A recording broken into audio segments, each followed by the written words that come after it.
I'm Chris Erkley, and welcome to your Wednesday edition of the PE Crime Blotter.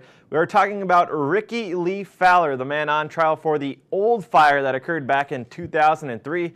I'm joined now by Press Enterprises' John Asbury. John, today Fowler himself, along with the jury, took a bit of a field trip out to the site of the old fire.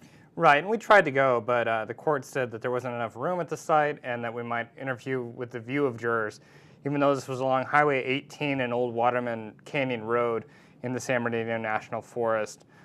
What we're told happened this morning, though, is that jurors, Fowler, the judge, and the attorneys visited several sites related to the old fire investigation from 10 years ago, including the site where the fire was started, a house that Fowler was staying at and was eventually kicked out of and was planning to rob, and then also a point where witnesses saw Fowler coming down the road in a white van shortly after the fire started and nearly collided with them.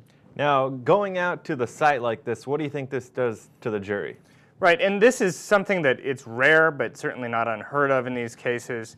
A jury will go to a site to really capture the experience and, and the environment related to the scene that might not otherwise be caught in a courtroom. They'll be able to see for themselves exactly the vantage points of where a witness might have stood and how a prosecution's theory might pan out in terms of, in this case, Fowler being seen throwing a flare off the highway. And what do you think it was that made the judge decide this was necessary? Well, this is such a monumental case for this region. Burned over 1,000 homes and 90,000 acres, that perhaps the judge said that to really capture the scope of everything, the jurors needed to see it for themselves. Definitely adds some costs to the county in terms of transporting the jurors, and also a security risk in transporting Fowler. He remained chained in a van during the field trip, but then was able to exit unchained in front of the jury. Now, of course, security was on hand to make sure nothing happened, and as far as we've been told, everything went according to plan, and jurors returned to court on Wednesday afternoon. And going forward now, what are we expecting in the trial? Well, jurors returned today to hear a jailhouse interview with Fowler, where he talked about his involvement in the old fire. Now, the defense has been quick to point out that although Fowler has made several statements relating to himself at the fire, he has never admitted to actually starting the fire.